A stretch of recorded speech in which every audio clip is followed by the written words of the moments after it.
परमेश्वर यीशु, हम आज के वचन को तेरे हाथ में देते हैं प्रभु। हम मांगते हैं तेरा वचन दोधारी तलवार के समान आए प्रभु, जो लोगों के हृदय में ही नहीं जाए पर उनके जीवन भी बदले।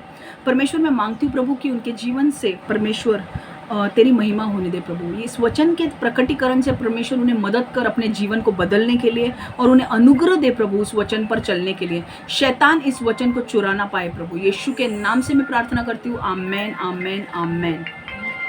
मैं चाहती हूँ कि हर कोई व्यक्ति जो यहाँ पे आता है, प्लीज़ अपने मोबाइल स्विच ऑफ करके रखिए। प्लीज़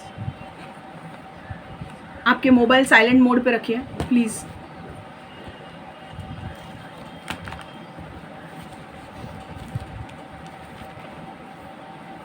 ओके, आज का जो वचन है वो है एस्तर के बारे में। हालेलुया।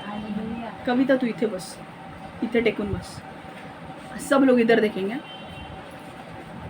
आज का जो वचन है वो एस्तर के विषय में हम सीखने वाले हैं। ओके, मैं वचन बना रही थी और मैं सोच रही थी कि मैं कौन सा वचन लूँ, और ऐसा हो रहा था कि मैं वचन कौन सा लूँ, और परमेश्वर ने मुझे कहा कि तू एस्तर ये इस वचन के बारे में सीखा। ए बाबा काय चालू है, का था एस्तर के विषय में सीखा। कोई मुझे डिस्टर्ब नहीं करेगा, और फ़ोन मुझे सब स्विच ऑफ चाहिए या साइलेंट चाहिए। इधर बहुत मेहनत होती है एक एक वचन को लाने के लिए, बहुत स्ट्रगल होता है। एक वचन लाने के लिए बहुत फाइट होती है। एस्तर के विषय में मुझे सिखाना है, ठीक है। अब एस्तर, बहुत सारे लोग हैं जो एस्तर के विषय में जानते हैं, जिन्होंने एस्तर के बारे में पढ़ा है। बहुत सारे ऐसे लोग हैं, आत्मा में भी हमारे साथ बहुत सारे लोग जुड़े हैं। आप देख नहीं पा रहे हो पर वो जुड़े हैं, जो यीशु में नहीं है पर वो हमें सुन सकते हैं। और वो लोगों के पास बाइबल नहीं है, इसलिए मुझे स्टोरी पूरी बतानी होगी, ठीक है। रेडी है आप? मज़ा आएगा स्टोरी सुनने में, ठीक है। ओके, अब एस्तर एक ऐसी व्यक्ति थी जो इज़राइली थी, ओके, यहूदी समाज की थी, बट वो इज़राइल में उसका जन्म हुआ था, पर इज़राइल में नहीं रहती थी। वो एक कैद में रह रही थी। कैद में मतलब कैसे? वो यहूदी थी, पर बबीलोन जो था, मतलब नबूकदनेस्सर, परमेश्वर ने क्या किया, इज़राइल जब पाप करने लगा तो परमेश्वर ने न्याय लाया, और परमेश्वर ने नबूकदनेस्सर राजा को इस्तेमाल किया कि तू यरूशलेम में जा और यरूशलेम के लोगों को उठा के बबीलोन लेके जा। बबीलोन मतलब आज का इराक नाम सुना है, देश, आज का इराक। वहाँ के लोगों को उठा के इराक में लेकर गया, और बहुत सारे यहूदी समाज के लोग यहाँ वहाँ तितर बितर हो गए। तो वो कहाँ की रहने वाली थी? इराक की, बबीलोन में वो थी। और 100 साल के बाद एस्तर का जन्म वहाँ पे हुआ था। बहुत सारे लोगों को साइरस राजा आने के बाद साइरस राजा ने बोला कि बाबा तुम्हें यरूशलेम जाना है तो आप वापस जा सकते हो, क्योंकि वहाँ पे मंदिर बनने वाला है। पर कुछ लोग जो थे, कुछ लोग मान गए, बाबा हमें वापस बबीलोन से हमें यरूशलेम आना है, पर कुछ लोग नहीं माने। उन्होंने बोला हमें नहीं जाना है, हम जहाँ पे स्थापित हो गए। तो वो कौन से जगह पे रह रही थी? एस्तर कैद में रह रही थी, एक ऐसे जगह पे जो ये उसका देश नहीं था, ठीक है। अब एस्तर जो थी वो बहुत ही सुंदर दिखने में थी, वो बहुत सुंदर थी दिखने में, ओके। एस्तर जो थी वो बहुत सुंदर थी दिखने में। और वहाँ पर एक राजा था, राजा शयर्श करके, हिंदी में उसका नाम शयर्श लिखा है, ओके, इंग्लिश में जर्जीस लिखा है, ओके। और वो जो राजा था, वो राजा, भारत देश का नाम अगर बाइबल में आया है तो पहली बार यहाँ पे आया है, ओके। भारत देश का नाम पहली बार यहाँ पे आया है कि भारत देश से लेके कुश तक, कुश मतलब इथोपिया तक उस राजा का राज्य चलता था, और 127 प्रोविंसेस, राज्य उसके अंडर थे। और अब क्या हुआ, वो जो राजा था, वो राजा उसकी एक रानी थी, उसका नाम था वष्टी। और ये जो रानी थी, एक बार राजा ने बड़ा पार्टी रखा, ओके, और बहुत सारे उसके जो सूबेदार थे उनको सबको बुलाया, और पार्टी चल रही थी। और पार्टी में ये पी रहा था, और उसने उसकी वाइफ बहुत अच्छी दिखने में थी, वष्टी, और उसने वष्टी को बुलाया, वष्टी बाहर आ, मुझे तुझे दिखाना है सबको। और वष्टी ने आने से इनकार कर दिया।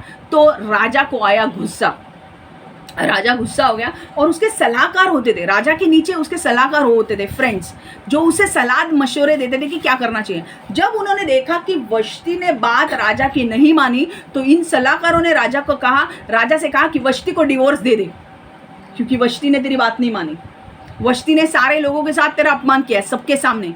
उसने कहा मैं अभी वष्टी को डिवोर्स देने वाला हूँ। वष्टी को डिवोर्स देख दिया। पर वहां पर उन सलाहकारों ने बोला कि राजा, वष्टी ने तेरी बात नहीं मानी, क्योंकि वष्टी की बात मानकर बहुत सारे लोग हैं, जो बहुत सारे औरतें ऐसे ही करना शुरू करेगी और पति की बात नहीं मानेगी। तो ऐसा नियम बना कि हर घर में पति मालिक होगा और जो पति बोलेगा वो पत्नी को करना होगा। समझ में आ रहा है?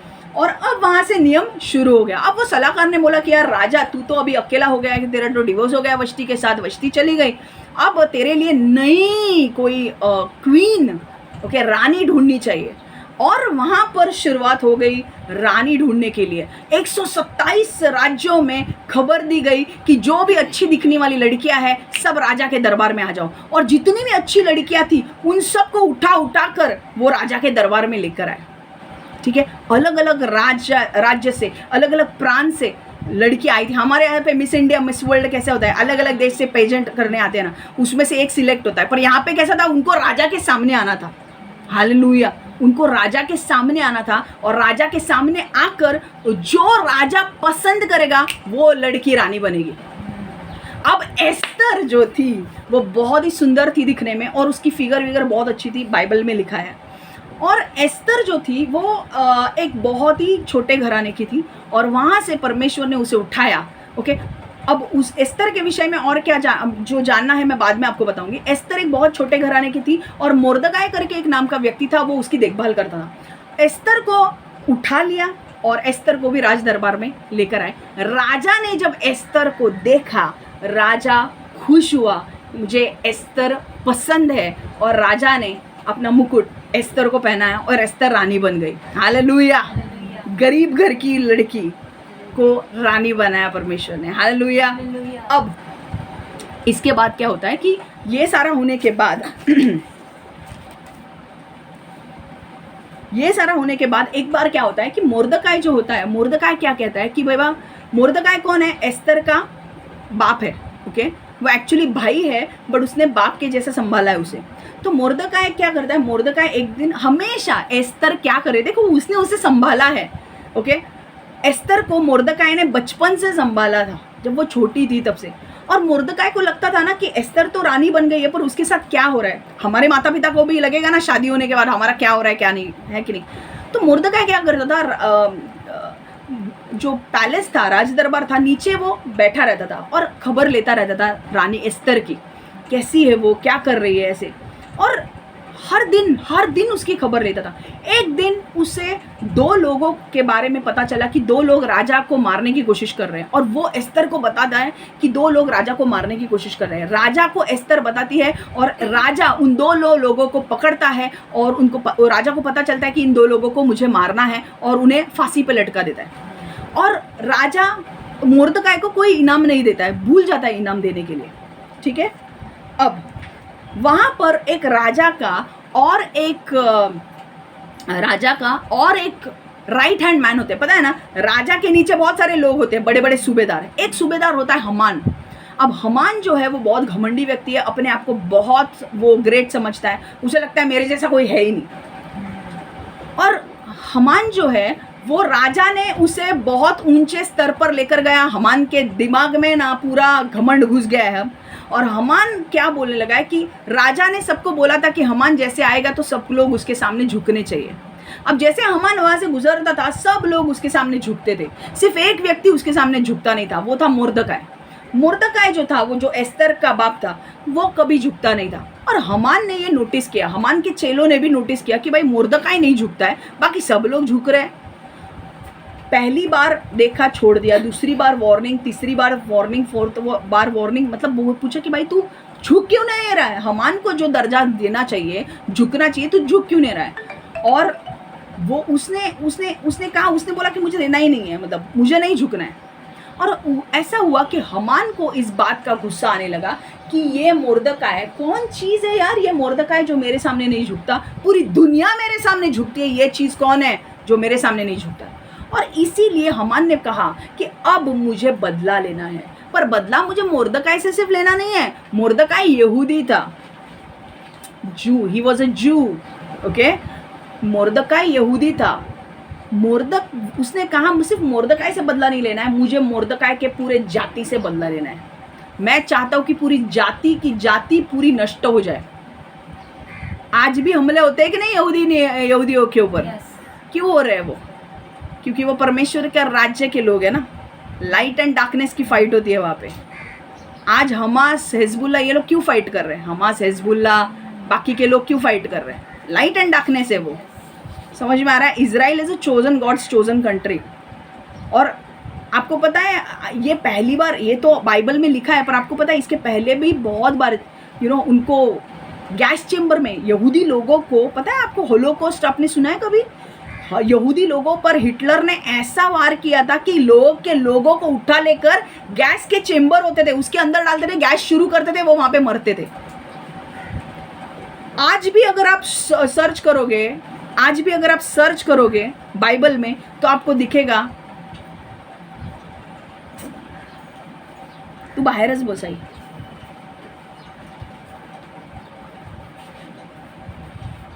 आज भी अगर आप सर्च करोगे तो आपको दिखेगा।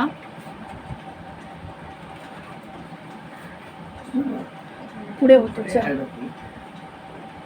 आज भी अगर आप देखोगे तो आपको दिखेगा कि होलोकॉस्ट अगर आपने टाइप किया तो आपको समझेगा कि यहूदी लोगों को मार दिया गया, कत्ल कर दिया गया। अब हुआ क्या देखो, यहां पे भी यही हो रहा था।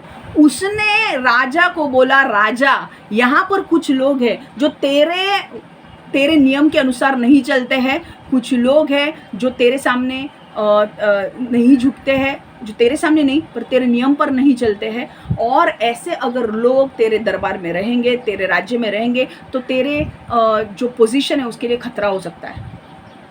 और इसीलिए राजा को इतना कुछ समझ में नहीं आया। उसने कहा ये सारे यहूदी लोग हैं, तो 127 राज्य में जितने भी यहूदी लोग रहते हैं मुर्दकाय के साथ उनको मार डालो। और उन्होंने एक डेट सेट की कि भाई ये डेट, इस डेट पे 127 राज्य के लोग जितने भी यहूदी लोग हैं उनको मारा जाएगा।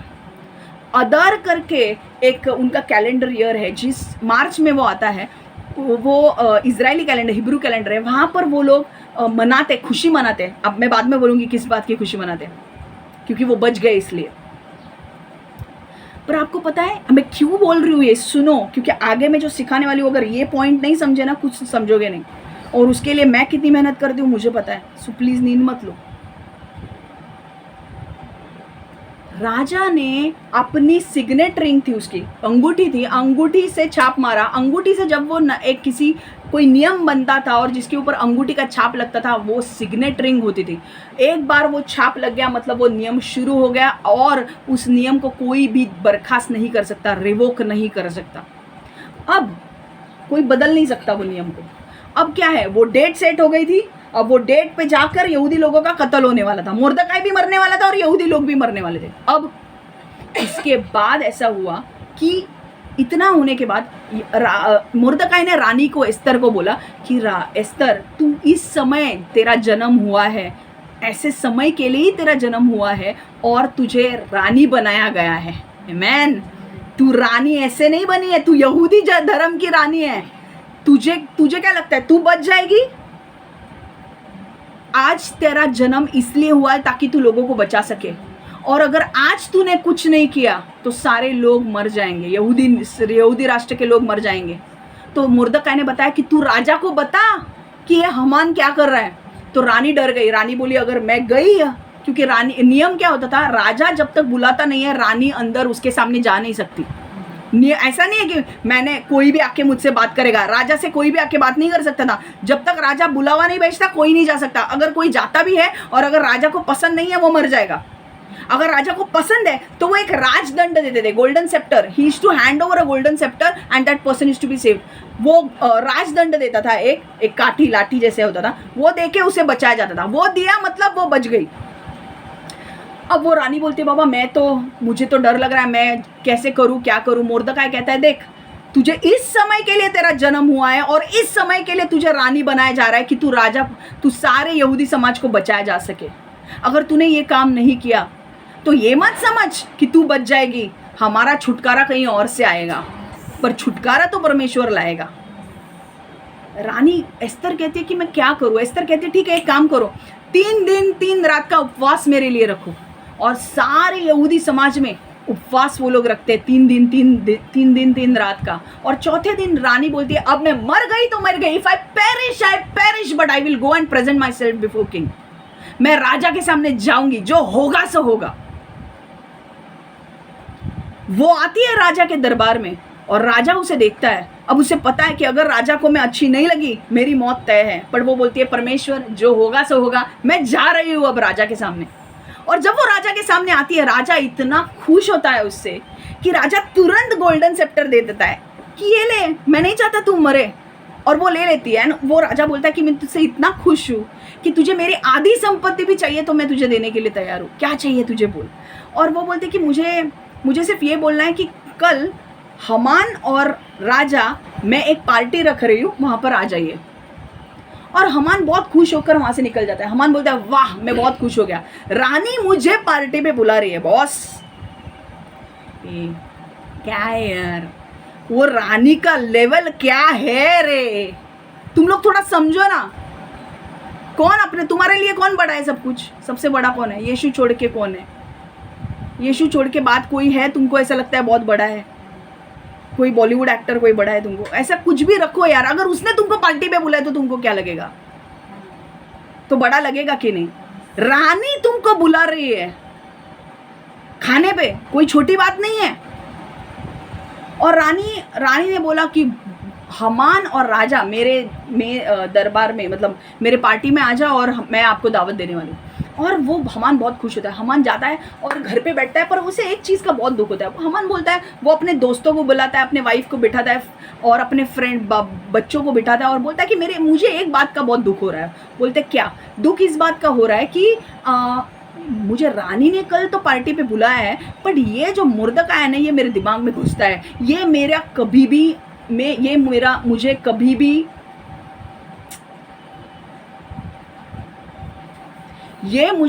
भी आदर नहीं देता है, तो मैं क्या करूं? तो उसके दोस्त क्या बोलते हैं? उसके दोस्त बोलते हैं कि एक काम कर, तू क्या तुझे आदर नहीं देता है, मैं तुझे शॉर्टकट बताता हूँ। तेरे घर में ही एक खंबा गाड़, ओके, एक पोल लगा, उस पोल पे मुर्दकाई को लटका दे। तू कल जाके राजा को बोल मुर्दकाई ऐसा कर रहा है, राजा मुर्दकाई को लटका देगा और फिर तू जा पार्टी में। हमान खुश होता है, या क्या क्या क्या बोला है यार, कल तो मुर्दकाई की गई, अब बाकी यहूदी लोग तो मरने वाले हैं, पर उस डेट पे मरने वाले हैं। आज मुझे मुर्दकाई चाहिए मरने के लिए। अब परमेश्वर बोलता है अच्छा बेटा, तू हमान को कौन गाइड कर रहा है? लूसीफर गाइड कर रहा है कि नहीं? क्योंकि मौत कौन करता है? मृत्यु किसकी? स्टील, किल एंड डिस्ट्रॉय शैतान करता है। छीनना, मारना और नष्ट करना शैतान के काम है, ठीक है। परमेश्वर वहां पे अपने काम शुरू करता है राजा के पास। परमेश्वर राजा को नींद नहीं देता है। परमेश्वर राजा को बोलता है स्टोरी लंबी चल रही है पर अच्छा लग रहा है, मैं आगे वचन लेने वाली हूँ सिर्फ 2 ही पॉइंट, पर अच्छा लग रहा है आपको? क्योंकि स्टोरी नहीं समझी कुछ नहीं समझेगा। बेसिक अपना फाउंडेशन करेक्ट करो, ठीक है, बिल्डिंग अच्छी बनेगी, ठीक है ना। आपको नहीं अच्छा लगा तो भी मैं आगे जाने वाली हूँ।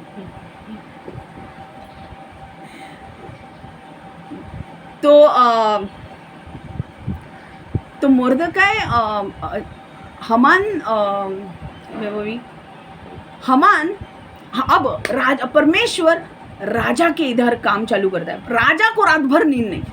राजा बोलता है मुझे नींद ही नहीं आ रही है, करवटें बदल रहा है यहाँ वहाँ यार, नींद नहीं आ रही है, पता नहीं क्या करूँ मैं, मैच देखूँ ये देखूँ, कुछ नींद है। अभी ये वहाँ पे तब मैच वैच नहीं था, मैं ऐसे ही मस्ती में बोल रही हूँ, तो बोलेगी कौन सी मैच, ठीक है, ओके। उस टाइम पे राजा को नींद नहीं आ रही थी और राजा को परमेश्वर ने बोला कि राजा तू वो बुक खोल जहाँ पे हिस्टोरिकल रिकॉर्ड्स दिए गए हैं। कौन से रिकॉर्ड? जो रिकॉर्ड जहाँ पर तुझे लोगों ने मदद की है और तूने उसको इनाम दिया है, वो बुक खोल। वो राजा एक बुक रखता था जहाँ पर जिन लोगों ने उसकी मदद की है उनको नियम पुरस्कार मिला है कि नहीं वो लिखा जाता था। तो उसने ऐसी बुक खोली और वो देखने लगा कि भाई ये कौन सा किसको मिला है कि नहीं, किसको मिला है कि नहीं, और वहाँ पर नाम आता है मुर्दकाई का। वो बोलता है क्या हुआ यार, ये मुझे 2 आदमी से इसने बचाया, 2 लोग मुझे मारने वाले थे पर इस आदमी ने बचाया और इसे पुरस्कार नहीं दिया गया। अब राजा को परमेश्वर अंदर डालता है, तुझे इसे पुरस्कार देना है। अब यहाँ पे हमान यहाँ पे रेडी है, मुझे मुर्दकाई को आज लटकाना है, और वहाँ पे परमेश्वर रेडी है, ठीक है। अब परमेश्वर राजा बोलता है मुझे इनाम देना, और जैसे वो आता है, हमान रेडी है सुबह जाके बोलने के लिए। यहाँ पर आता है हमान, ओके हमान दरबार में आता है और अब राजा को बोलने ही वाला है, और राजा बोलता है क्या करना चाहिए उस व्यक्ति का जिसे राजा को आदर देना है। और हमान ओके मैं ये पॉइंट ज़्यादा ये नहीं करने वाली हूँ, बिकॉज मैं ये पॉइंट अलग से सिखाने वाली हूँ। सो मैं ये पॉइंट को एलोबरेट नहीं करने वाली हूँ। तो राजा बाद में बोलता है कि मुझे जिसको आदर देना है वो है मुर्दका, और हमान मूड ऑफ हो जाता है और हमान पार्टी पे चला जाता है। पार्टी में एस्तर उसे बोलती है, राजा को बोलते कि राजा यहूदी समाज को नष्ट करने वाला, मैं चाहती हूँ कि राजा एक बात तू मेरी मान कि यहूदी समाज को नष्ट होने मत दे, क्योंकि मैं भी यहूदी हूँ और यहूदी समाज को नष्ट करने वाला हमान है। और राजा हमान पे गुस्सा होता है, और जिस खंबे पे वो मुर्दकाई को लटकाने वाला होता है उसी खंबे को वो हमान को लटकाता है। हालेलुया।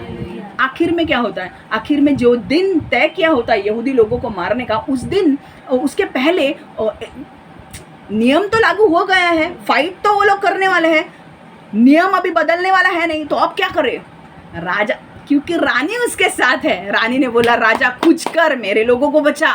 राजा बोलता है तू लिख, जो तुझे नियम लिखना है वो लिख।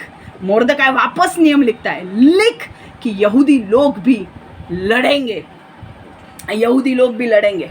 ओके यहूदी लोग मारे नहीं जाएंगे, यहूदी लोग अपने बचाव के लिए लड़ सकते हैं, दे कैन डिफेंड देमसेल्व्स। और राजा ने, मुर्दकाई ने लिखे नियम, और राजा ने अपने सिग्नेट रिंग से साइन किया कि जिस दिन हमने बोला है कि यहूदियों के ऊपर अटैक होगा, यहूदी भी लड़ सकते हैं। और जिस दिन अटैक हुआ, यहूदी लोगों ने इतना मार गिराया कि वो जीत गए। और आज भी अदर मुझे नहीं पता हिब्रू में कैसे बोला जाता है, बट अदर या अदर करके एक महीना होता है जो मार्च में आता है, जिस दिन उनका बड़ा सेलिब्रेशन होता है। आज भी वो लोग ये दिन को सेलिब्रेट करते हैं कि जब यहूदी लोग नाश नहीं हुए। हालेलुया। यहूदी लोगों को नाश करने का बहुत प्लान था भाई, क्योंकि यीशु वहाँ से आया था। समझ में आ रहा है? बट कुछ फ़ायदा नहीं है ना। अब क्या है, यहूदी लोगों से भी वंशावली तो बढ़ ही रही है ना। जो लोग यीशु में विश्वास करते हैं वो लोग अब्राहम के संतान हो जाते हैं, तो यहूदी और यूनानी एक ही हो गए। हम सब एक है, अभी सिर्फ यहूदी के रेस से नहीं है, पर हम सब एक है। जो लोग यीशु में विश्वास करेंगे वो क्या होंगे, यीशु के बच्चे। तो यहूदी लोग अगर यीशु पे विश्वास करते वो भी यीशु के बच्चे होंगे, और हम भी। क्योंकि तुम अब्राहम के पीढ़ी से आए हो इसलिए नहीं बचोगे। बचोगे किस लिए, स्वर्ग कैसे जाओगे? अब्राहम के पीढ़ी से आए हो इसलिए। यहूदी लोग, मैं यहूदी लोगों को ये दे रही हूँ, गॉस्पल दे रही हूँ। Just because you are from Abraham's descendants you are going to be saved, you think you are not going to be saved. You have to believe in Christ. By the way, we are the descendants of Abraham because we believe in Christ, and we become the descendants of Abraham spiritually, not physically but spiritually.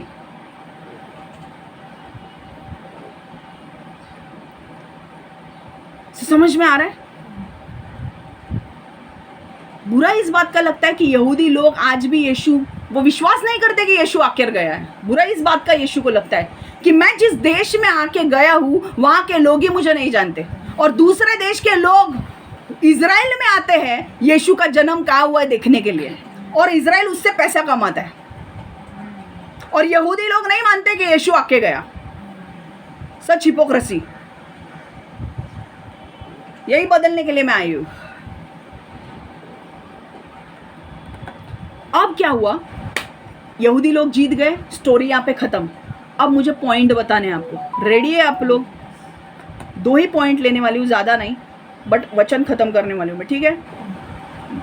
पहला point, God uses ordinary people to do extraordinary things. God uses ordinary people to do extraordinary things. देव सामान्य लोकांचा वापर असामान्य गोष्टी करण्यासाठी करतो। देव सामान्य लोकांचा वापर असामान्य गोष्टी करण्यासाठी करतो। परमेश्वर असाधारण कार्य करने के लिए सामान्य लोगों का उपयोग करते हैं।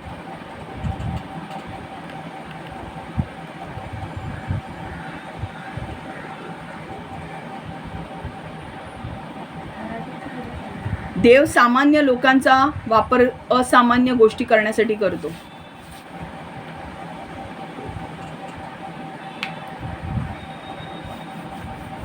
हो गया? रेडी? ओके। एस्तर ऐसे समय में रहती थी जब इजराइल कैद में था। मैंने बताया था आपको, इजराइल इसलिए कैद में था क्योंकि इजराइल ने पाप किए थे और परमेश्वर का दंड आया था और नबूकदनेस्सर राजा ने इज़राइल के यरूशलेम के सारे लोगों को उठा के लेकर गया था इराक बबीलोन में, और वहीं पे कुछ लोग रह गए। कुछ लोग जब साइरस राजा जब आया, साइरस राजा को परमेश्वर, वो यीशु को, वो परमेश्वर को नहीं मानता था, पर परमेश्वर ने साइरस राजा के अंदर काम किया कि मेरा मंदिर जो टूट चुका है यरूशलेम में, उसे तू बना। समझ में आ रहा है? उसे तू बना। और तब ऐसा हुआ कि साइरस राजा ने उसे कहा कि जा। वो लोग, कुछ लोग वहाँ पर आए, एजरा ने उनकी देखभाल की, और कुछ लोग वहीं पे रह गए। तो वहाँ पे एस्तर थी बबीलोन में, और एस्तर एक बहुत गरीब घराने से थी, बहुत गरीब घराने से, इतने गरीब घराने से थी वो कि उसकी, एक तो वो यहूदी थी, ठीक है, दूसरे उसके माँ बाप नहीं थे। मोर्दकाई ने उसे संभाला था। मोर्दकाई उसका भाई था, पर वो बहुत छोटी थी, उसने उसे बेटी के रूप में संभाला। ओके, तो एस्तर गरीब घराने से थी, माइनॉरिटी रेस से थी, वो यहूदी थी, माइनॉरिटी रेस से थी, और यहूदी समाज हमेशा तिरस्कृत किया हुआ समाज था। हमेशा क्रिटिसिज्म होता था यहूदी समाज के ऊपर, अटैक्स होते थे यहूदी समाज के ऊपर। समझ में आ रहा है? यहूदी समाज के ऊपर हमेशा अटैक्स होते थे। यहूदी एस्तर को, एस्तर अल्पसंख्या कम्युनिटी से थी। अल्पसंख्या मतलब माइनॉरिटी रेस से थी वो। और परमेश्वर ने एस्तर से कहा कि वो, मतलब देखो क्या क्या है। अभी 1 मिनट मैं बताती हूँ आपको, 2 मिनट दीजिए मुझे।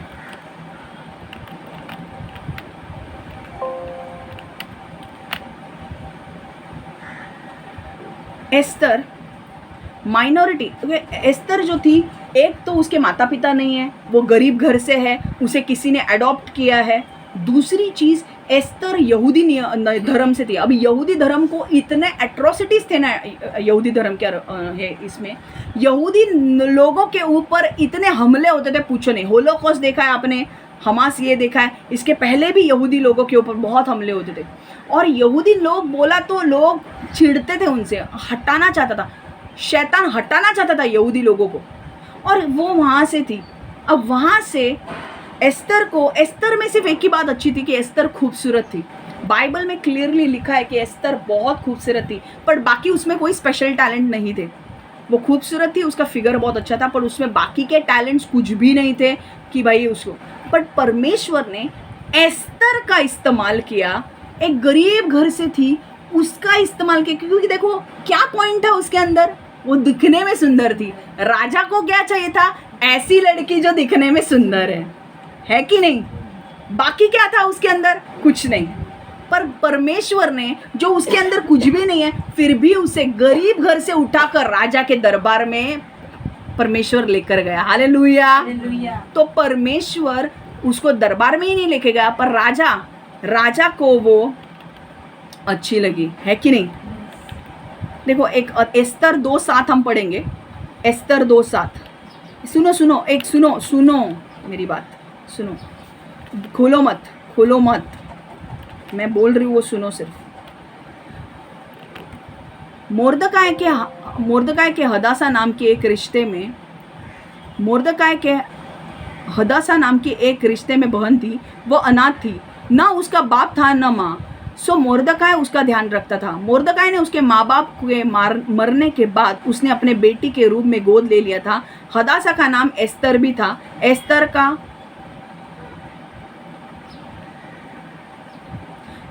का मुख सुरेख था, सुंदर थी, और उसका शरीर, फिगर बहुत अच्छा था। ठीक है, सुनो। त्याला हदासा नावाची एक चुलत बहीण होती. तिला आई वडील नसल्यामुळे मोर्दकाय तिचा सांभाळ केला होता. मोर्दकायनेच तिचा सांभाळ केला होता. तिचे आई वडील वारले तेव्हा मोर्दकायने तिला आपली मुलगी मानून तिला वाढवले. हदासाच्याच एस्तर म्हणत ती अतिशय रूपवती आणि सुरेख होती. समझ में आ रहा है?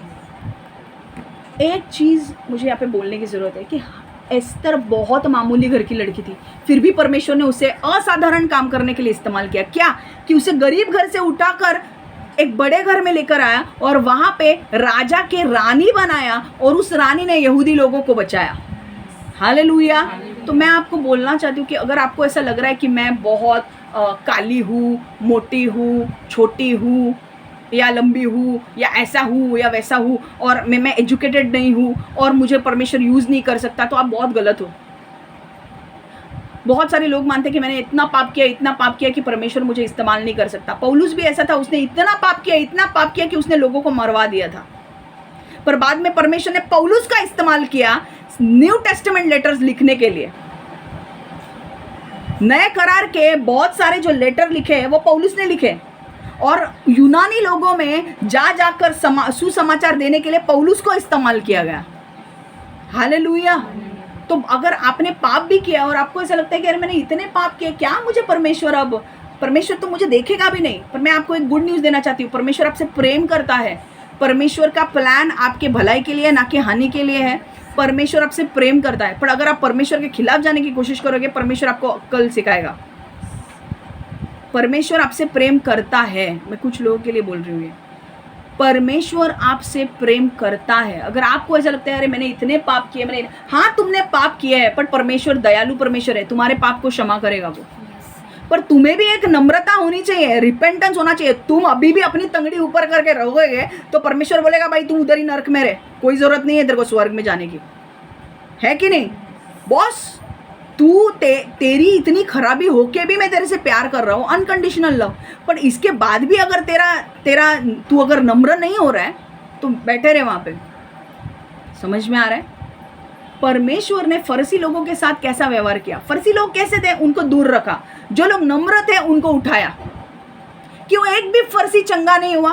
क्योंकि घमंडी लोगों के साथ परमेश्वर कभी भी व्यवहार नहीं करेगा, इतना ध्यान में रखो।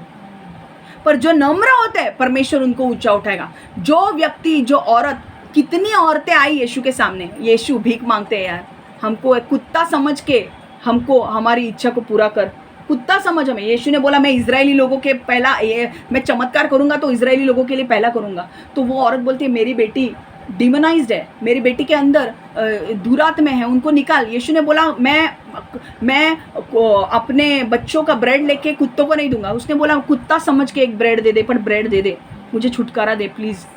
और उसने क्या बोला पता है? क्योंकि इजराइल में मैंने इतना विश्वास नहीं देखा है, तू तो कनान की है, मैंने इजराइल में इतना विश्वास नहीं देखा है, जा तेरी बेटी ठीक हो गई। और उस समय उसकी बेटी ठीक हो जाती है। जो लोग नम्र होते हैं ना उसके सामने परमेश्वर उन्हें ऊंचा उठाता है, पर जो लोग अपने आप को ऊंचा समझते हैं उनको नीचे लेकर आता है। समझ में आ रहा है?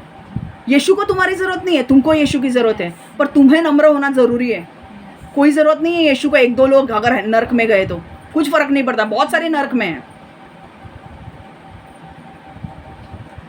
अपने आप की अपनी औकात देखनी चाहिए, आपने क्या किया है, और फिर भी तंगड़ी ऊपर है तो भाई परमेश्वर जानता है तुम्हारी तंगड़ी और तुम्हारी औकात को कैसे नीचे लेकर आना है। उनको ऐसा लगता है भाई दुनिया उनको जानती है, फेम है, आदर है, सब लोग हाय हेलो हेलो, हम बहुत कुछ है, हम किंग है, हम ये है। भाई तुम्हारे किंग क्या तुम्हारे को रास्ते पे लेकर आएगा परमेश्वर? तुम्हारी किंगगिरी तुम्हारे पास रखो। किंग का किंग है वो यीशु, समझा ना? और तुम्हारा किंग जो लूसीफर है उससे भीख मांग के काम कराता है। तो एक चीज ध्यान में रखना, यीशु ने क्या बोला? Be wise as serpents and innocent as dove. कबूतर के समान, जो लोग कबूतर की तरह उनके साथ कैसे रहो? ईमानदार रहो। पर जो लोग सर्प की तरह उनके साथ कैसा व्यवहार करो? चतुर रहो। समझ में आ रहा है? पर यीशु ने क्या किया? देखो यीशु ने एस्तर का इस्तेमाल, परमेश्वर ने, मैं यीशु भी बोल सकती हूँ क्योंकि यीशु शुरुआत से था, ठीक है? तो परमेश्वर ने क्या किया? एस्तर को छोटे से घर से उठाया, परमेश्वर के सामने लेकर आया।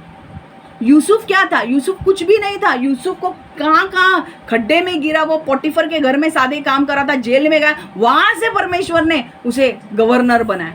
परमेश्वर किसी का भी इस्तेमाल कर सकता है, चाहे तुमने कितने भी बड़े पाप किए हो। अगर तुम मन से, दिल से पश्चाताप करते हो, परमेश्वर तुम्हें क्षमा करेगा और वापस स्थापित करेगा। पर अगर तुम नम्र नहीं होते हो तो रहने दो। समझ में आ रहा है? और परमेश्वर ने एस्तर का इस्तेमाल किया इतने यहूदी समाज के लोगों को बचाने के लिए। देखो एक मामूली सी लड़की, आज कौन तुमको लगता है क्या तुम्हारे अंदर नहीं है? मैं काली हूँ, मैं, मेरे चेहरे पे दाग है, मैं एजुकेटेड नहीं हूँ, मैं सिर्फ 6वीं से पढ़ी हूँ, मैं तो स्कूल में ही नहीं गया हूँ। भाई तुम स्कूल में नहीं गए हो, कुछ नहीं गए हो, कोई फ़र्क नहीं पड़ता। पतरस भी ऐसा था, जो पतरस भी मछुआरा था, वो स्कूल में नहीं गया था, वो पढ़ा लिखा नहीं था, पर जब वो बात करता था लोगों को लगता था ये स्कूल में जाकर आया भाई। हाँ, यीशु के स्कूल में था, क्योंकि वो 3 साल यीशु के साथ रहा है। आपका एजुकेशन मायने नहीं रखता है, आपका कलर मायने नहीं रखता है, आपका धर्म मायने नहीं रखता है, आपका कुछ मायने नहीं रखता है। क्या मायने रखता है कि आप परमेश्वर के काम के लिए अपने आप को उपस्थित रखते हो कि नहीं। Are you available for God's work? क्या आप परमेश्वर के काम के लिए उपस्थित हो? जब परमेश्वर बोलता है एक रविवार, एक संडे को 10 बजे आओ, क्या आप 10 बजे आते हो? अगर आप 10 बजे ही नहीं आते तो परमेश्वर बोलेगा मैं दूसरे काम क्या दूं, ये संडे को ही आने को नहीं होता। बट अगर इसके काम होगा, काम को ऑफिस में 15 मिनट पहले पहुंचना है, क्यों? सैलरी मिलती है, पैसा मिलेगा। तो भाई वो काम तुमको यीशु ने दिया है। संडे संडे है और संडे गॉड को ही देना है, समझा? पिकनिक जाना है, इधर जाना है, उधर जाना है, सब बाद में, मंडे को करो पिकनिक। कोई मर गया, मर गया।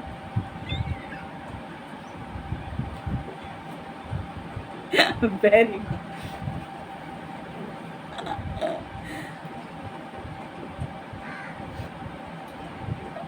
सुनो, एक चीज मैं बोल रही हूँ आपको। पतरस जो था ना, उसने प्रीचिंग जब किया, जब उसने प्रीच करना शुरू किया पतरस ने, तो पतरस एक मामूली आदमी था। पतरस सीखा हुआ लड़का नहीं था, पतरस एक मामूली आदमी था। और जब उसने प्रीच करना शुरू किया ना, एक वचन हम देखेंगे। देखो आज बहुत लड़ाई हो रही है, इसलिए मैं बोल रही हूँ, एक्ट्स 2:38-41 पढ़ेंगे हम।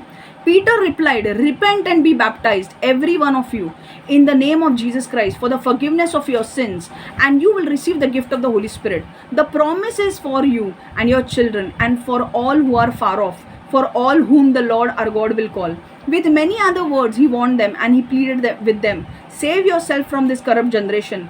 Those who accepted his message were baptized, and about 3,000 were added to their number that day. पतरस सीखा हुआ लड़का नहीं था, वो स्कूल में नहीं गया था, पर जब उसने यीशु के बारे में प्रचार किया, एक दिन में 3,000 लोग यीशु में आए। हालेलुया। और ये वही पतरस है जिसने यीशु को सूली पर जाते हुए देखकर 3 बार यीशु को नकारा। हालेलुया। पर उसने गलती की थी कि नहीं? यीशु के सामने उसे नकारा था। यीशु ने बोला था, before the rooster crows thrice you will deny me. 3 बार रोस्टर, 3 बार ये करेगा, बांग देगा, और तू मुझे 3 बार नकारेगा। मैं नहीं जानता यीशु को, मैं नहीं जानता यीशु को, मैं नहीं जानता। और यीशु ने सिर्फ उसे देखा और उसने कहा कि मैंने तुझे बोला था और वही तूने किया। पर फिर भी यीशु ने ऐसे गिरे हुए लोगों को भी इस्तेमाल किया, क्योंकि वो नम्र हुआ। नम्र होना एक ऐसी चीज है जो आपको ऊपर तक लेकर जाएगी। अगर आप ऊपर रहोगे अपना, आप तीसरे आप, हम बोलते हैं ना कि भाई आसमान में रह के आप बोलोगे ना, अरे मेरा कुछ कोई बिगाड़ नहीं सकता, ऐसे रहोगे ना तो परमेश्वर नीचे लेकर आएगा। पर जब आप नम्र रहोगे, परमेश्वर ऊपर लेकर जाएगा आपको। आपने कितने भी पाप किए हो, कितने भी पाप, आपने किसी का मर्डर भी किया होगा ना, पर अगर आप नम्र होते हो और आप परमेश्वर के सामने कबूल कर दोगे, हाँ परमेश्वर मैंने गलती की, मुझे माफ कर, परमेश्वर बोलेगा चल गलती की ना, मैं तुझे माफ करता हूँ, तेरा सारा अभी का चिट्ठा सब खत्म, तूने मेरे ऊपर विश्वास रखा, तेरे सारे पाप क्षमा, पर इसके बाद वो गलती मत कर। और वापस परमेश्वर उठाएगा। पतरस ने 3 बार नकारा, फिर भी परमेश्वर ने वापस पवित्र आत्मा उसे दिया। और वही आदमी ने जिसने यीशु को 3 बार नकारा, वही आदमी जो सीखा हुआ नहीं था, पढ़ा लिखा नहीं था, उसने प्रचार किया। 3,000 लोग एक दिन में आए यीशु में। 3,000 लोग। अगर 1,000 लोग इधर, 3,000 लोग जमा होंगे, आपको कंट्रोल करने होगा क्या क्राउड? समझ में आ रहा है? So God doesn't look at your race, your color, your weight, your education, your status, your money, your possession. He looks at your heart. He looks at your availability. तुम available हो कि नहीं। जब परमेश्वर तुमसे कोई काम चाहता है, मैं जानती हूँ, मैं जब अपने चर्च में थी तो जब जो भी मुझे काम मिलता था ना, मैं उसे परफेक्ट करने की कोशिश करती थी। जो भी काम मुझे मिलता था, चाहे वो बुक स्टॉल हो, या चाहे मुझे वर्शिप टीम का हिस्सा बनना हो, या चाहे मुझे बैंगलोर में जाके बुक स्टॉल सेटअप करना हो, या जो भी काम मुझे मिलता था, चाहे मैं कोई ग्रुप की लीडर हूँ, जो भी काम मुझे मिलता था मैं परफेक्ट उसे देने की कोशिश करती थी। जॉब के आने के बाद, मुझे ऑफिस में इतने घंटे गुजारने के बाद, आने के बाद थकी हुई होती थी, फिर भी वो इसके लिए जाती थी, क्या लीडर थी मैं, हमारे एरिया के जो ये होते हैं ना, एरिया की मीटिंग होती है ना, वहाँ पे मैं लीडर थी, ब्रांच लीडर। तो वहाँ पे मैं प्रचार करती थी, वहाँ पे मैं सिखाती थी उनको।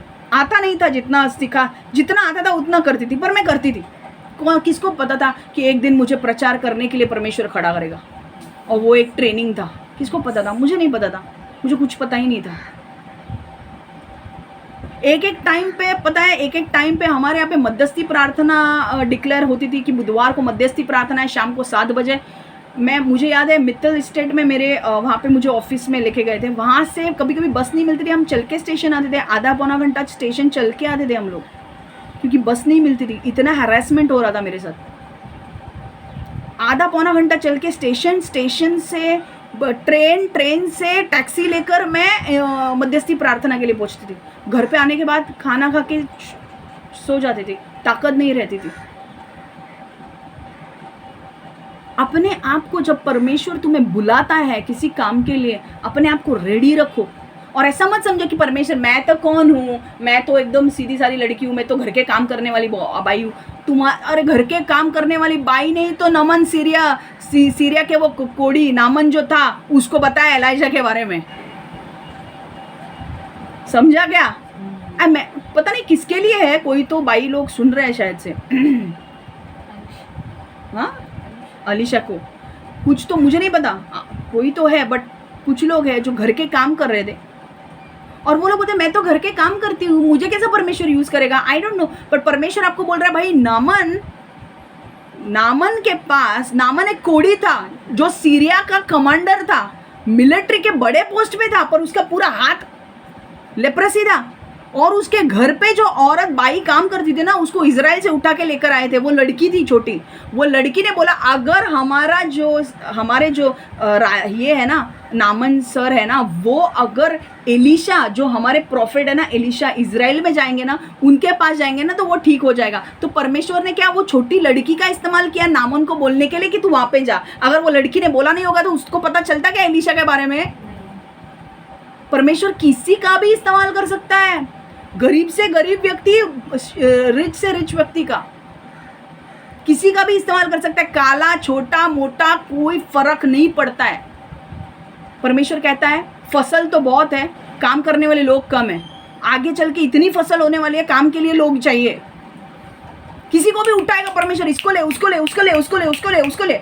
भाई ये फसल है, किसको हैंडल कैसे करे? लोगों को उठाना पड़ेगा मुझे, क्योंकि ग्लोरी एंड लाइट फाउंडेशन बड़ा होने वाला है। दुनिया के लोग, मैं मस्करी नहीं कर रही हूँ, फालतू चीजें नहीं बोल रही हूँ। Arise and shine, your light has come, people from all over the nations are going to come in India.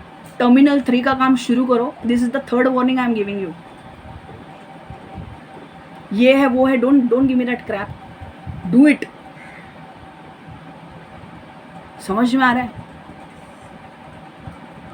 अभी से जब परमेश्वर तुम्हें कुछ करने के लिए बोलता है, अभी से करो। एंड टाइम पे यहां तक आएगा तब मत करो। परमेश्वर किसी का भी इस्तेमाल कर सकता है, एक घर में काम करने वाली बाई का भी इस्तेमाल कर सकता है, रिच से रिच आदमी का भी इस्तेमाल कर सकता है परमेश्वर के राज्य के लिए। क्योंकि भाई उसके जो कॉन्टैक्ट्स है, जब वो अपना मुंह खोल के यीशु के बारे में बोलेगा तो उसके सुनेंगे, नॉर्मल लोगों की वो नहीं सुनेगा। उसके सामने भी आने के लिए हम नहीं जा सकेंगे, पर वो जानता है, वो मुंह खोलेगा तो उसके कॉन्टैक्ट्स आएंगे यीशु में। हालेलुया। और यीशु को हमें बचा, और यीशु चाहता है कि मेरे लोग बचे यार। तो वो बोलेगा कि हाँ तेरा वो दोस्त है ना, वो दोस्त को तू बोल सुसमाचार दे, वो सुसमाचार देगा, वो यीशु में आएगा। ध्यान में रखो ये बात। तुम्हें कुछ नहीं पता कि तुम इतने ऑर्डिनरी लोग, इतने साधारण लोगों को परमेश्वर इस्तेमाल करेगा परमेश्वर की बड़ी महिमा दिखाने के लिए। मूसा क्या था? तोतरा, उसको बोलने के लिए नहीं आता था। जब परमेश्वर ने बोला जा फिरौन राजा के सामने खड़ा हो और बोलता है मैं तो ना ये करता हूँ, हकलाता हूँ, स्टैमर। मैं हकलाता हूँ, अब मैं उसके सामने कैसे बोलूँ? फिर भी मूसा का इस्तेमाल किया कि नहीं? तो हकलाना, मोटा होना, छोटा होना, बड़ा होना, लंबा होना, कुछ फर्क नहीं पड़ता है भाई। अवेलेबिलिटी होनी चाहिए, अवेलेबल रहो परमेश्वर के काम के लिए। मैं ना अवेलेबल नहीं हूँ, मुझे तो ये करना है, परमेश्वर का कान के नीचे बजा दो, निकल, नहीं चाहिए तू। तेरे जैसे 100 लोगों को मैं रखूँगा काम पे। I want your availability. मुझे जब भी परमेश्वर मुझे कोई काम देता था, I used to see to it कि मैं परफेक्ट करूँ वो काम, क्योंकि मुझे पता है जब तुम छोटे इसमें विश्वास रहोगे, परमेश्वर तुम्हें बड़ा बनाएगा। हालेलुया। समझ में आ रहा है?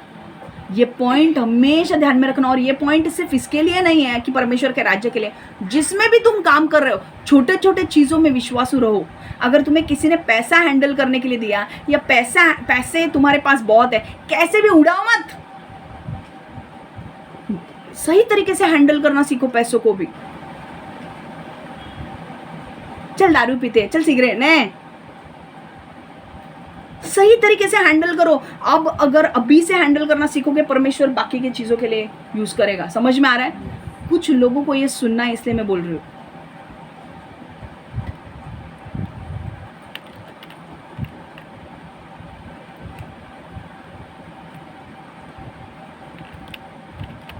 ओके, प्रेरितों के काम 2:38 से 41।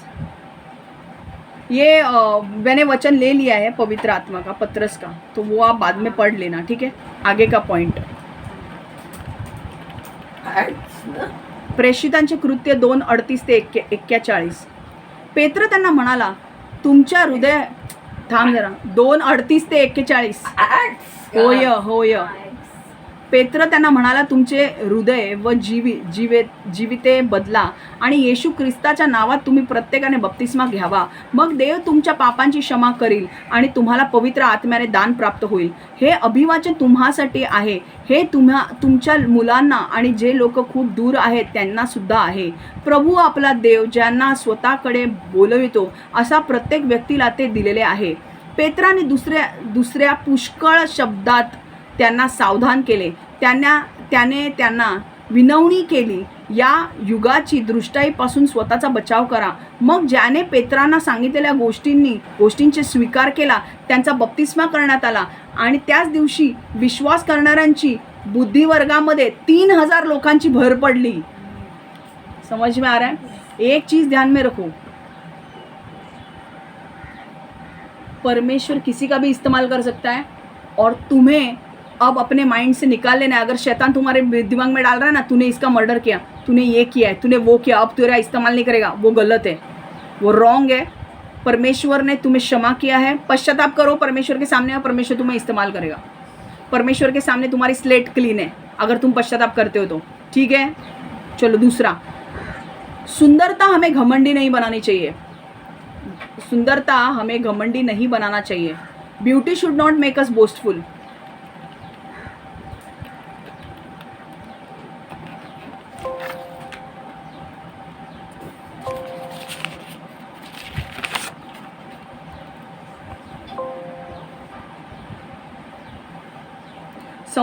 सौंदर्याने आपण गर्विष्ठ नाही झालो पाहिजे।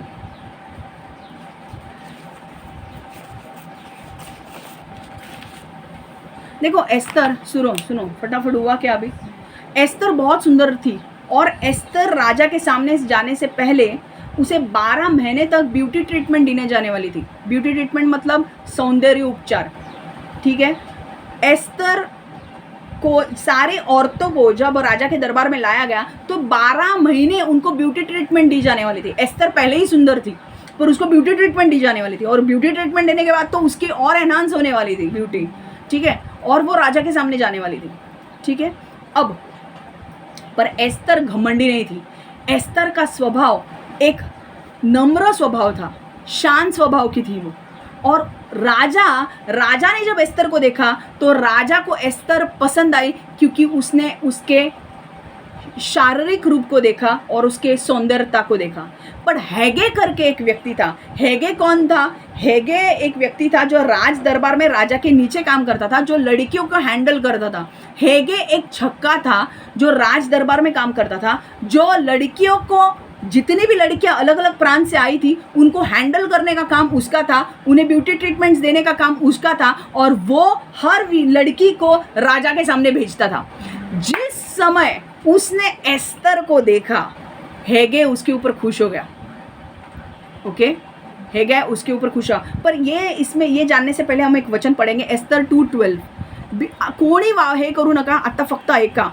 Esther 2:12, before a young woman turn came to go into King Xerxes, she had to complete 12 months of beauty treatments prescribed for the women, 6 months with oil of myrrh and 6 with perfumes and cosmetics. Esther 2:12, राजा अहशोरशकडे जाण्याची पाळी येण्यापूर्वी प्रत्येक मुलीला पुढील सोपस्कारातून जावे लागले. तिला 12 महिने सौंदर्य उपचार घ्यावे लागत. त्यापैकी 6 महिने गंधरसाच्या तेलाचं व 6 महिने सुगंध द्रव्य आणि प्रसादाने यांचा उपचार होत. इससे पहले कि राजा शहर के पास ले जाने के लिए किसी लड़की की बारी आती, उसे यह सब करना पड़ता था. 12 महीने तक उसे सौंदर्य उपचार करना पड़ता था, यानी 6 महीने तक उसे गंधरस का तेल लगाया जाता था और 6 महीने तक सुगंधित द्रव्य और तरह तरह की प्रसाधन सामग्री का उपयोग करना होता था. समझ में आ रहा है? अब राजा को एस्तर की शारीरिक सुंदरता पसंद आई. वो सुंदर भी थी दिखने में, उसकी फिगर भी बहुत अच्छी थी. पर हेगे को एस्तर का शांत और नम्र स्वभाव पसंद आया. हेगे को क्या, राजा के सामने बात करने का इतना टाइम नहीं था, पर हेगे के साथ उसने 1 साल गुजारा था. 1 साल ब्यूटी ट्रीटमेंट, कॉस्मेटिक्स उसके चल रहे थे 1 साल तक. हेगे को पता चल गया था कि एस्तर में कुछ अलग बात है. एस्तर नम्र है और शांत है. हेगे को एस्तर इतनी पसंद आई कि उसने उसे फेवर देना शुरू किया. क्यों फेवर दिया? क्योंकि एस्तर के ऊपर परमेश्वर का अभिषेक था. क्यों बाकी सारी लड़कियां नहीं थी? इतनी सारी लड़कियां आई थी राजा के सामने जाने के लिए. क्यों एस्तर को वो फेवर मिला? क्योंकि परमेश्वर ने एस्तर को चुना था, और जिसे परमेश्वर उसके काम के लिए चुनता है उसे वो अभिषेक भी देता है, उसके ऊपर वो अनुग्रह भी देता है. और जब वो हेगे के सामने आई तो पता है, आपको वचन में बताती हूँ क्या हुआ. देखो, एस्तर 2:8-9 हम पढ़ेंगे.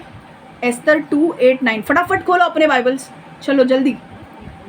एस्तर 2:8-9 मैं इंग्लिश में पढ़ रही हूँ. When the king's order and edict had been proclaimed and many young women were brought to the citadel of Susa and put under the care of Hegai, Esther was also taken to the king's palace and entrusted to Hegai, who had a charge of the harem.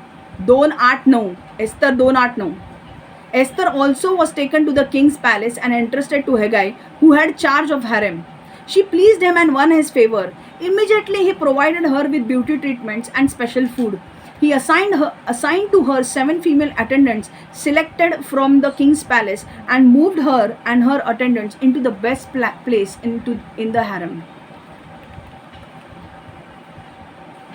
जब राजा का आदेश सुनाया गया तो शशून के राजधानी नगर में बहुत सी लड़कियां को लाया गया और उन्हें हेगे के देखभाल में रख दिया गया. एस्तर उन्हीं लड़कियों में से एक थी. एस्तर को राजा के महल में ले जाकर हेगे की देखभाल में रख दिया गया. हेगे राजा की रनवस का अधिकारी था. हेगे को एस्तर बहुत अच्छी लगी. वह उसकी कृपा पात्र बन गई. सो हेगे ने एस्तर को शीघ्र ही सौंदर्य उपचार दिए और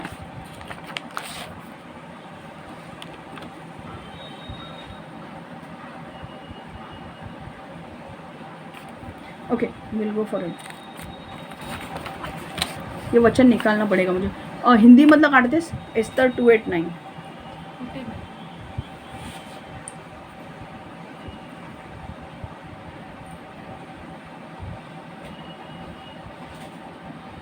सिर्फ 2 मिनट आपको रुकना पड़ेगा क्योंकि ओपन नहीं है ये.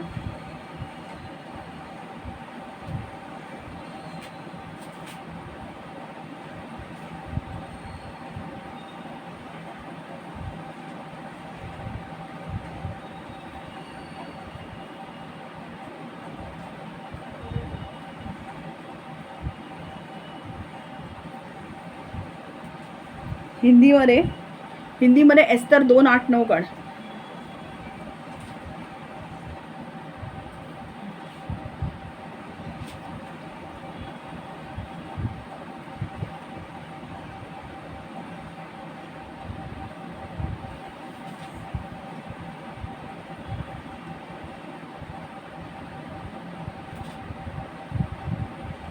हाँ, 1 मिनट, बहुत ही इंपॉर्टेंट वचन है हाँ ये, इसलिए मैं ये ले रही हूँ, थोड़ा टाइम जाएगा तो भी चलेगा। जब राजा के आदेश सुनाया गया तो शशून के राजधानी नगर में बहुत सी लड़कियां को लाया गया और उन्हें हेगे की देखभाल में रख दिया गया। एस्तर उन्हीं लड़कियों में से एक थी। एस्तर को राजा के महल में ले जाकर हेगे की देखभाल में रख दिया गया। हेगे राजा के रनवस का अधिकारी था। हेगे को एस्तर बहुत अच्छी लगी, वह उसकी कृपा पात्र बन गई। कृपा, ग्रेस, फेवर एस्तर के ऊपर आया। सो हेगे ने एस्तर को शीघ्र ही सौंदर्य उपचार दिए और उसे विशेष भोजन प्रदान किया। हेगे ने राजा के महल से 7 दासियां चुनी और उन्हें एस्तर को दे दिया। और इसके बाद हेगे ने एस्तर और उसकी 7 दासियों को जहाँ राजघराने की स्त्रियां रहा करती थी वहाँ एक उत्तम स्थान भी भेज दिया। देखो हेगे ने क्या देखा? हेगे ने नम्र स्वभाव, शांत स्वभाव एस्तर का देखा और उसने क्या किया, एस्तर को जैसे देखा उसने बोला भाई इसकी ब्यूटी ट्रीटमेंट चालू करो। ये लिखना ऐसे कि तुरंत ब्यूटी ट्रीटमेंट चालू किया, इसका मतलब ये हो सकता है कि बाकी के लोगों की लड़कियों के ब्यूटी ट्रीटमेंट फटाफट चालू नहीं किए हैं। तुरंत ब्यूटी ट्रीटमेंट चालू करना मतलब है, क्यों इतना स्पेशली बोलकर लिखा है कि तुरंत? मतलब शायद ऐसा हो सकता है कि हेगे के यहाँ पे जो बाकी के औरतें आई थी उनकी ब्यूटी ट्रीटमेंट जल्दी चालू नहीं की, पर इसकी ब्यूटी ट्रीटमेंट उन्होंने चालू कर दी। ओके, उसे 7 दासियां दी एस्तर को जो उसकी देखभाल करेगी और उसे बेस्ट जगह दी रहने के लिए। किसने किया? हेगे ने। यहां से हमें समझ में क्या आता है कि हमारे अगर हम अच्छे भी दिखते हैं तो हमें घमंडी नहीं होना है, हमें नम्र रखना है, क्योंकि हमें नम्र रहना है। क्योंकि परमेश्वर का वचन कहता है कि जब तुम नम्र रहोगे परमेश्वर तुम्हें उठाएगा। उसका नेचर कैसा था? इसका नेचर कैसा था? एस्तर का नम्र और शांत स्वभाव की थी, इसलिए उसका क्या हुआ? शांत स्वभाव की थी, इसलिए उसे उठाया गया। हेगे के सामने वो आई और हेगे ने उसके ऊपर क्या किया? अनुग्रह किया, फेवर दिया। उसे 7 दासियां दी। मुझे नहीं लगता उसने किसी को इतनी 7 दासियां दी होगी। इतना स्पेशल होके क्यों लिखने की जरूरत है कि 7 दासियां दी? 7 दासियां दी, उसके ब्यूटी ट्रीटमेंट्स तुरंत चालू करवा दिए और उसे अलग रूम दी वहां पे। समझ में आ रहा है? यहाँ से एक चीज हमें समझने की, हमें अगर आप दिखने में भी सुंदर हो, अपने आप को, अगर आप मिस वर्ल्ड हो, मिस यूनिवर्स हो, आप मिस इंडिया हो, जो भी हो, आपके दिखने में आपका बाहरी जो आप दिखते हो उससे ज़्यादा आपका अंदरूनी हिस्सा अच्छा होना चाहिए, आपका हृदय अच्छा होना चाहिए। क्योंकि परमेश्वर कहता है, परमेश्वर वचन में कहता है कि God doesn't look at outer appearance, God looks at your inward appearance. आप हृदय से कैसे हो परमेश्वर वो देखता है। आप बाहर से आपके फेस पे बहुत चार्म होगा, आपका ऑरा खतरनाक होगा, ये होगा वो होगा, पर अगर आप हृदय के अच्छे नहीं हो आप टिकोगे नहीं। आपको लगेगा कि मैं किसी की लाइफ बर्बाद कर दूंगा, मैं एकदम सुंदर दिखने में हूँ और मैं एकदम लोग मुझे चाहते हैं, मेरे फैन हैं और ये है वो है, और मैं किसी की लाइफ भी बर्बाद कर दूंगा, किसका भी कुछ भी कर दूंगा क्योंकि मेरे पास पावर है। और तुम्हें लगेगा तुम टिक पाओगे, तो तुम नहीं टिकोगे, क्योंकि तुम्हारी ब्यूटी तुम्हारे कैरेक्टर को कवर नहीं कर सकती। तुम्हारा चरित्र, तुम्हारा दिखना और तुम्हारा चरित्र में बहुत फर्क है।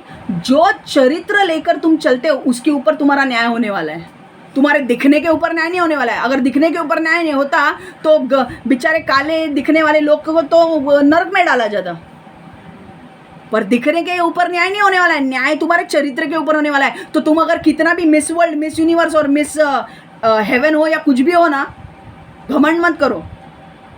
और मैं सिर्फ इनको नहीं बोल रही हूँ, मैं बाकी लोगों को भी बोल रही हूँ, हमारे जैसे लोगों को भी बोल रही हूँ। अगर आपके अंदर टैलेंट है और आप दिखने में अच्छे हो और ये हो, घमंड मत करो, घमंडी मत हो जाओगे। अरे मैं कोई ग्रेट दिखता हूँ, मैं कोई, अरे नो नो नो भाई, तुम्हारी सुंदरता अंदरूनी होनी चाहिए। देखो और एक वचन हम पढ़ेंगे, सुनो मेरी बात, मैं जो बोल रही हूँ।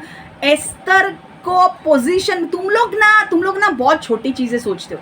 तुम लोग को ऐसा लगता है मेरा ना घर का काम नहीं हो रहा है, मेरे को तो जॉब में सैलरी नहीं मिल रहा है, ये बस इतनी छोटी चीज़ें सोचते हो ना, इसलिए तुम्हारा दिमाग छोटा रहता है। थोड़ा बड़ा सोचोगे ना, आगे जो होने वाला है ना, तुम हिलने वाले हो देख के। इतना बड़ा चीज़ें परमेश्वर काम कर रहा है। मुझे बोलना नहीं है, बट बहुत सारे एक्टर्स आने वाले हैं हमारे चर्च में। तो बोलना नहीं था, बट ये आपको ना थोड़ा सा मुझे देना है यार, मुझे दिखाना है आपको। तुमको ना फालतू लगता है सब कुछ। You will see the film stars.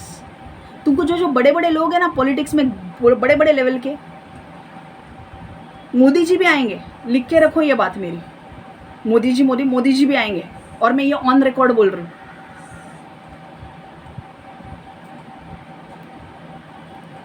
जिस लेवल पे परमेश्वर तैयार कर रहा है ना, उस लेवल के बारे में सोचो।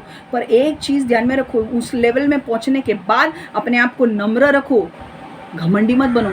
बहुत सारे लोग तुम्हें देखेंगे गीत गाते हुए, गाना गाते हुए, पर उस वक्त घमंडी मत बनो, ये मुझे जानता है, वो मुझे जानता है। भाई उस वक्त अपने सब लोग टाइटल्स निकाल के आने वाले, बड़े बड़े एक्टर्स होंगे, फिल्म एक्टर्स होंगे, पॉलिटिशियंस होंगे, सब अपने अपने टाइटल्स निकाल के चर्च में आने वाले। तो तुम लोग उनको बड़ा मत समझो, और तुम घमंडी मत बन जाओ कि वो लोग मुझे जानते हैं, इसलिए तुम नम्र ही रहो।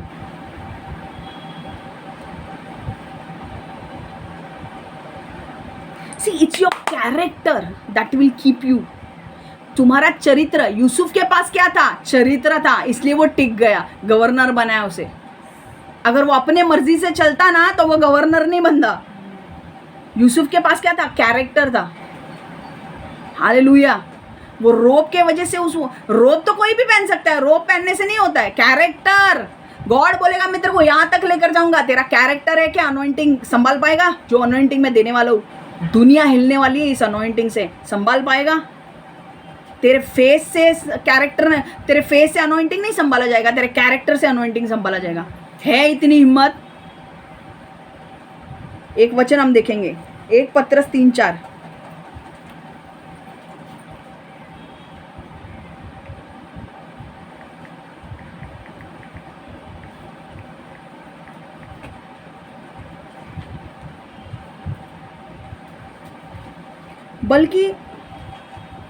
बल्कि तुम्हारा श्रृंगार तो तुम्हारे मन की भीतरी व्यक्तित्व होना चाहिए, जो कोमल और शांत आत्मा के अविनाशी सौंदर्य से युक्त हो, परमेश्वर की दृष्टि में जो मूल्यवान है। परमेश्वर क्या बोल रहा है?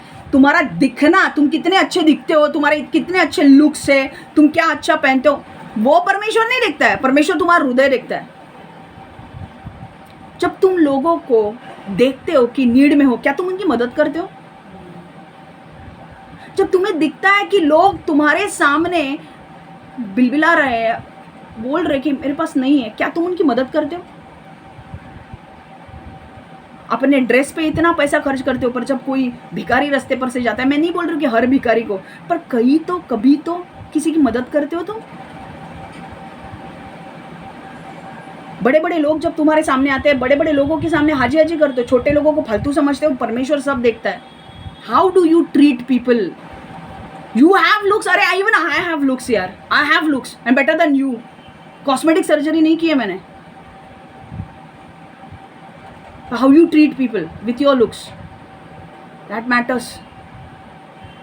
If you are king, I am queen, और I am queen of the world, I am queen of the world.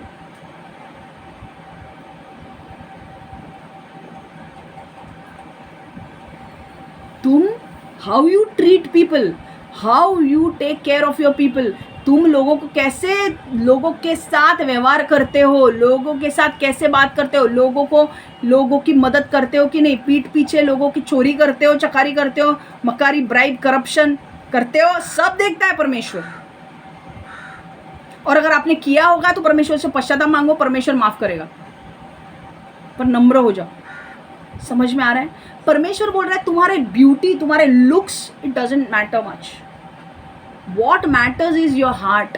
क्या तुम्हारा हृदय अच्छा है? आज beauty, charm is deceptive and beauty is fleeting, but the woman who praises, who fears the Lord is to be praised। परमेश्वर ने नीति वचन में क्या लिखा है? charm is deceptive। जो चेहरा है वो डिसेप्टिव है। आज 5 साल के बाद ये चेहरा बदलने वाला है। charm is deceptive and beauty is fleeting। beauty is fleeting मतलब ब्यूटी तो जाने वाली है यार, 5 साल के बाद मैं थोड़ी ऐसे दिखने वाली हूँ। बट जो औरत या जो मर्द परमेश्वर का भय मानकर चलता है, उसकी वाह वाह करो, क्योंकि वो चरित्र को लेकर चलेगा। और अगर चरित्र उसके पास होगा तो आपको कभी प्रॉब्लम नहीं आएगा। आप सब पास्टर्स के पीछे मत जाओ। बहुत सारे लोग बोलेंगे मेरे को शादी करनी है तो पास्टर से ही शादी करनी है, ऐसा नहीं करना है। You know, everybody has to follow the word of God. अगर हम सब वचन का नियम पालन करने लगेंगे ना तो हमें पास्टर्स की जरूरत नहीं पड़ेगी। पहले तो पास्टर को कोई पूछता नहीं था, पर अब पास्टर चाहिए भाई। क्यों? क्योंकि पास्टर्स वचन के ऊपर चलते हैं।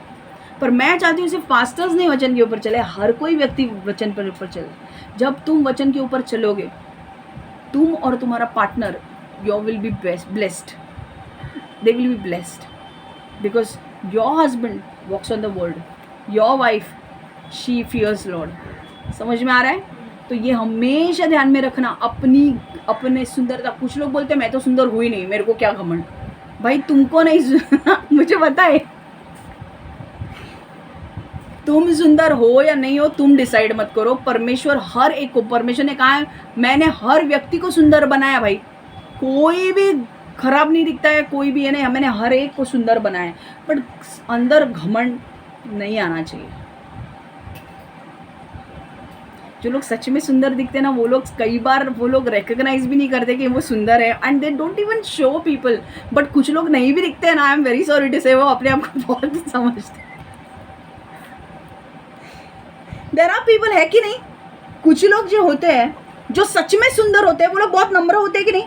तुम उनसे बात करोगे ना, वो लोग को लगेगा भी नहीं कि वो लोग इतने हैं। बट जो लोग नहीं है ना, वो लोग अपने आप को एटीट्यूड में दिखाते हैं, है कि नहीं? ऐसे लोगों को तुम मिले हो, तो कुछ भी नहीं है यार, इसके पास ये क्या, किसके ऊपर ये कर रही है। होता है कि नहीं? तुम हो या नहीं हो, तुम्हारा चरित्र अच्छा रखो। समझ में आ रहा है?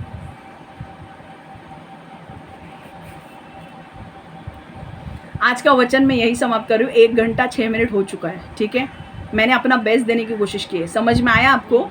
ओके, चलो प्रेयर करते हैं। परमेश्वर यीशु, हम धन्यवाद देते हैं प्रभु इस सुंदर वचन के लिए। आज हमने सीखा है कि परमेश्वर सामान्य लोगों का इस्तेमाल कर सकता है असामान्य चीज़ें करने के लिए, और हमारे सुंदरता हमें घमंडी नहीं बनाना चाहिए। परमेश्वर, ये दोनों चीज़ें हमने सीखी और हम दोनों को हमारे जीवन में लागू करना चाहते हैं। प्रभु, हमें विनम्र कर, हमें अगर हमसे कोई गलती हो रही है तो हमें क्षमा कर प्रभु, हमें चेंज कर, हमें अनुग्रह दे, ग्रेस दे बदलने के लिए प्रभु। यीशु के नाम से हम प्रार्थना करते हैं। Amen, amen, amen. God bless you all. Take care.